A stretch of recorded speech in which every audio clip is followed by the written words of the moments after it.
Ladies and gentlemen, boys and girls, welcome back to the After Hours Gaming League quarterfinal match between Amazon and Google. We currently see that Google maintains its lead after 2 matches, but Amazon has put themselves a win on the map. Does mean in the top right corner, the man who is fighting for the right to tie it up. From Team Amazon, it is, no way, it's divide by 0. Oh, a physicist. In the bottom left-hand corner, we see from El Googe, a.k.a. the Googleisks, it is Cicerone. Once upon a time, a member of Team Amazon defected and joined Team Google. And by that, I mean he literally is employed by Google now. Because that's the way it works in a career. You sometimes switch companies. It's not like Team Google came to him and said, hey, we're going to offer you a contract to be a professional player on our AHGL team. Although if they did, boy, would that tickle me. Now, at this point in time, we've seen a relatively straightforward and fair competition. 2 very long starting games, both 30 minutes apiece. Now we're on the map Way Station, and these starting positions are quite close by ground. It's a very awkward kind of split down the middle of the map, versus if you were to start up in this top left-hand corner and have this as your natural expansion. These distances between the main bases are often what lead to extremely tense matches. We see divide by 0 opting for the 14 spawning pool. Cicerone Baloney going for the double probe. Please let me expand and don't hatch block. If you do that, I'll be so mad right now. And there it is. The Nexus goes down. Interestingly, a 15 Nexus. Normally, players will go for 16 Nexus with constant production, but with a 15 Nexus, this generally indicates something like 15 Nexus, sometimes 15 Gate, but more often 15 Forge. It's a way to be able to thwart a pool first play without really too much setback.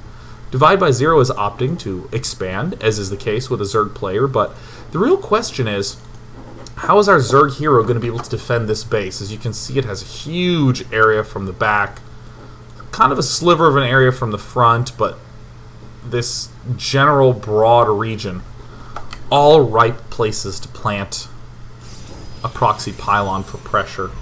Similarly, this backside main is very vulnerable to Oracle sweep-ins from this side, Oracle sweep-ins from this side. It's just a very tense map versus air. Cicero has begun to get his gateway up, very typically timed. Nothing is out of the ordinary, perhaps the most standard-looking match we've seen yet. Then again, we did see some mech. Maybe Protoss will go mech. He'll go only Robo, which I still kind of basically wish was a thing. I wish you could be like an only Roboing player. I'm just going to go Warp Prism Immortal. There's mono battles, and then there's like double battles.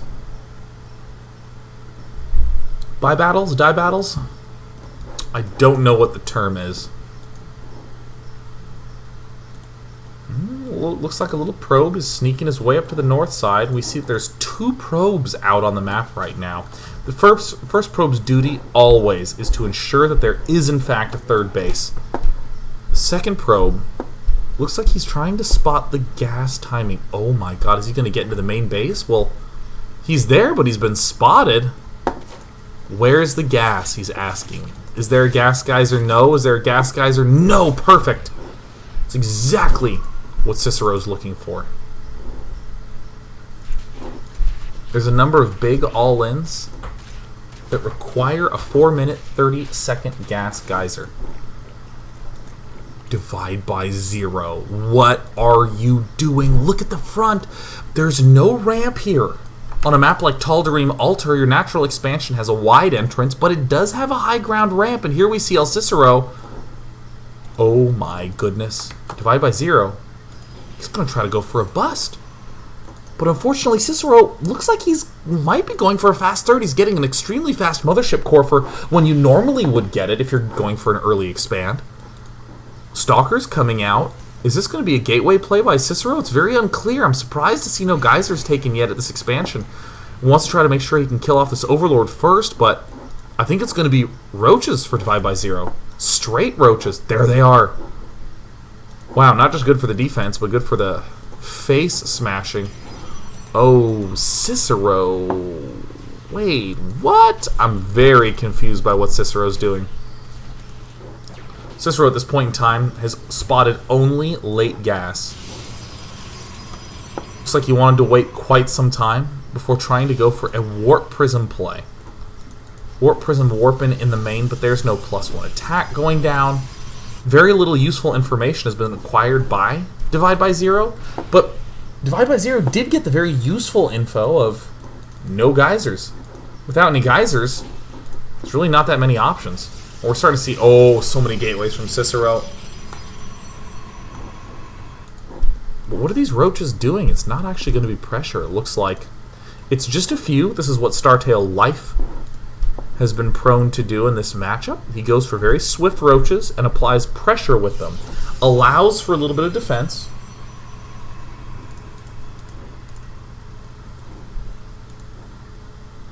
More importantly, allows for a little bit of the hurt and bring him. Divide by Zero going for the 8-minute 30-second hatch.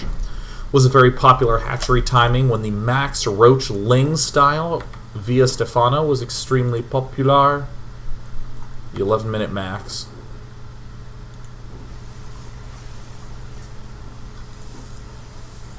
I'm trying to make sense of what Cicero's doing. I think he may have like out-mind-gamed himself.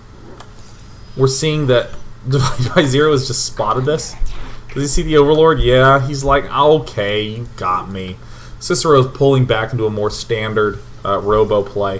One of the reasons why players like to get this Robo Bay is that this expansion is really, really hard to hold. I mean, rallying here is the only defensible region, but look at this big amount of space.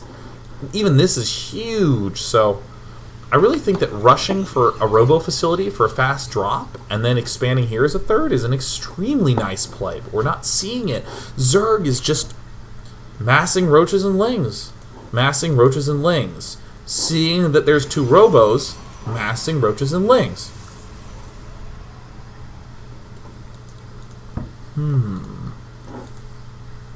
I have quite the inquiry for Cicero.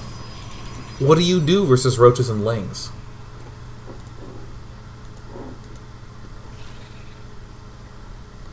I love this thing. It makes noises. It confuses me. I keep hearing those, and I'm like, what unit makes that sound effect? And the answer is no unit makes that sound effect. In the meantime, Divide by Zero, he's going Stefano style, man.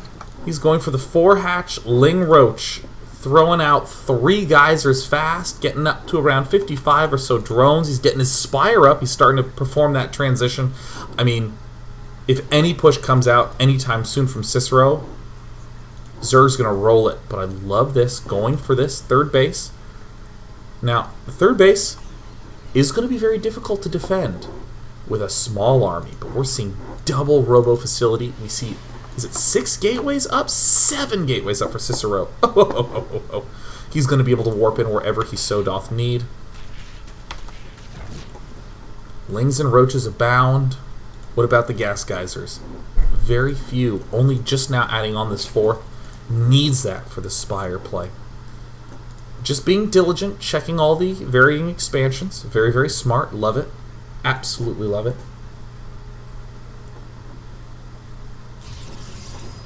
Seeing Cicero get control of this expansion. But for how long? We see the 2 Robo facilities starting to crank up into full production action. Lacking a little bit of the funds to keep both of them up and operational. But oh no, Cicero didn't scout at the right angle at the right time. He needs to get down there now. He needs to get down there now. Oh my god, he's just going to target fire. It has begun. The roaches and lings streaming forward. Oh my god, Mr. Colossus. Mr. Colossus just trampled over the forest fields. Oh my god, Mr. Colossus ruined everything. Oh my god, Mr. Colossus. Oh, Cicero. Oh no. Oh, I feel your pain. Oh my god, my heart. Oh my god, my little heart broke. Oh my god, Mr. Colossus trampled over all the force fields. Invited all the roaches to come stay. Please hug all of my friends. They love touching. Oh, Mr. Colossus. Oh my god. That does mean that Divide by Zero has a tremendous edge. He's added on geysers at his third base. Oh. And now Divide by Zero is just trundling forward. Corruptors, Lings, Roaches. It was a relatively benign PVZ marked by stagnant, calm play. But Mr. Colossus just trampled over all the force fields to bring this series to a tie of 2-2. No way Divide by Zero can lose this now. He has slammed down the front.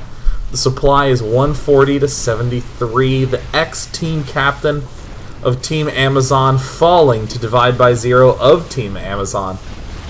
My God, we might have to get an instant replay of that. Mr. Colossus.